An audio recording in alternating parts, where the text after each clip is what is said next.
Hello, and thanks for joining me. Well, Craig just sent me one of his famous auto-retract threading tools, Mr. Whoopee's auto-retract threading tool.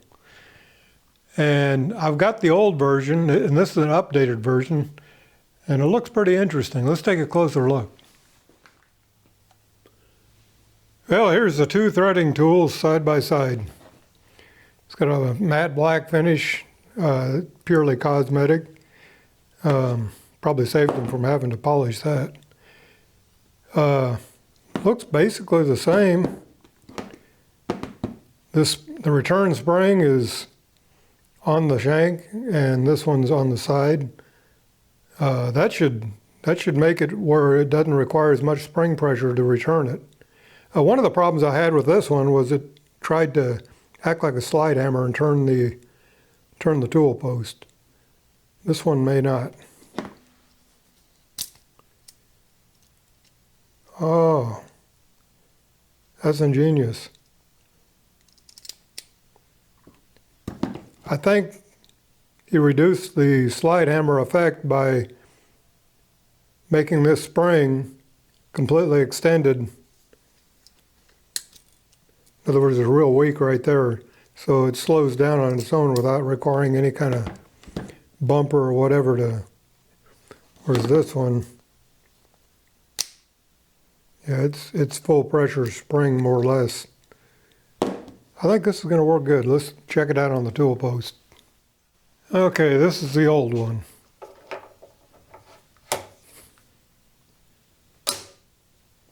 Yeah, that comes back pretty hard, and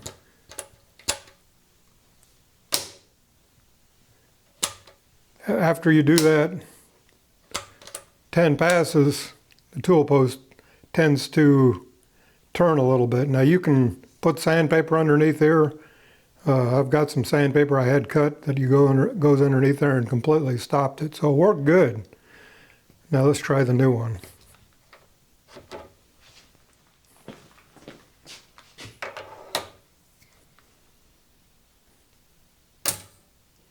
Oh.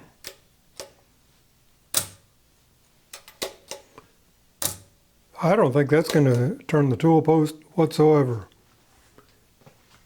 Keeping that spring on the shank rather than off to the side really helped with issues of binding and stuff. I never had any trouble with the other one, but that's ingenious there. You basically just made it so that the spring wasn't extending this all the way to the end to get that slide hammer effect. It's just loose here. That's really interesting. It's going to be interesting to try this. Okay, I'm going to set this on center. I usually use a straight edge between the tool and the stock. If that's vertical, you're on center. That seems to be pretty close to on center. Okay, I made a stop. It doesn't need to be this elaborate, but I made this stop for the first threading tool I had, and the lever on the auto-retract hits right there, and the tool comes back. Man, that is really quiet. Very nice. Let's give this thing a try. One of the big advantages to this is you don't have to have an undercut at the end of the threads, no place to stop and pull out. And you can thread at high speed, or relatively high speed, without concern of throwing the half nut out. Of course, you have to stop it before you hit the chuck. I'm going to go with the highest speed on my back gear, which is fairly fast. Okay, my back gear at the highest belt setting is 200 RPM.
probably have to file the top of the threads.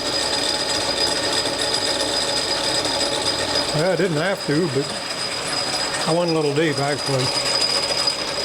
Wow, that was outstanding. Outstanding, no drama. That's some nice looking threads. Tool post did not turn. That's amazing. Okay, I'm going to do 13 threads per inch, half 13. And I've got it out of back gear at my lowest speed, which is 400 RPM, I think, which is a little scary. We'll see what it does. And the gears on my lathe are very noisy, so you just have to overlook that. That's not too bad.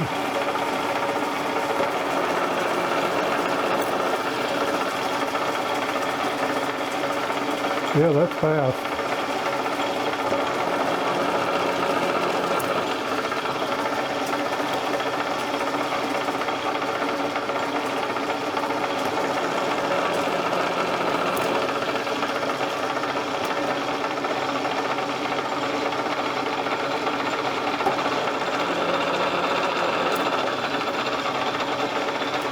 Wow, that's scary.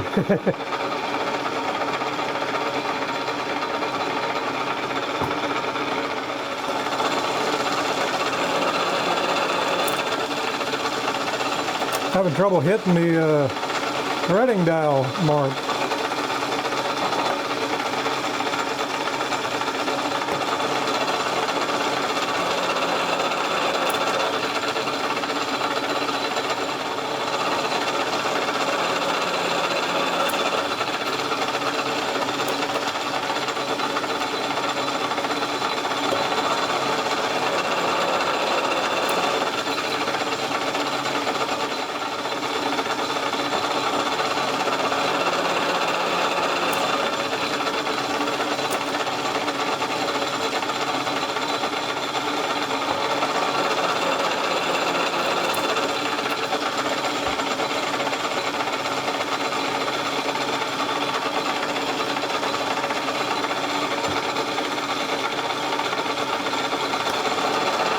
Whoop. Coordination.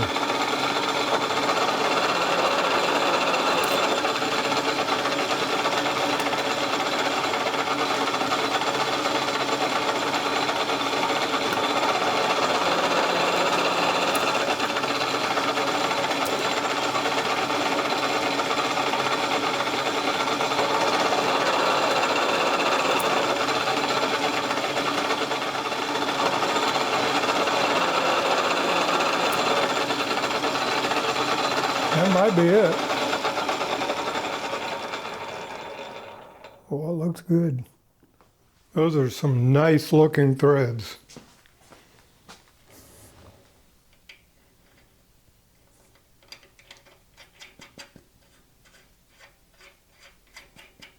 Perfect. One advantage to going fast like that is it's closer to the optimum speed for the lathe tool.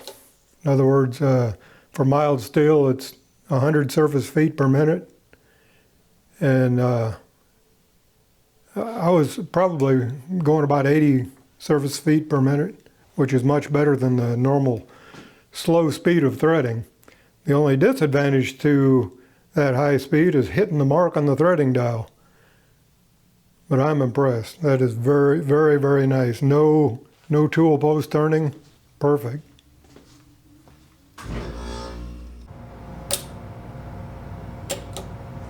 Phineas J. Whoopee, you're the greatest. That is an amazing, amazing tool there.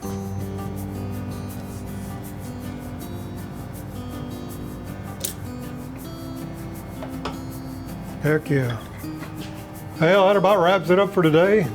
Thanks for joining me, and be sure and subscribe. And I'll put the links to this threading tool, the Auto-Retract threader, in the description. And thank you, Mr. Whoopee, for sending me the tool.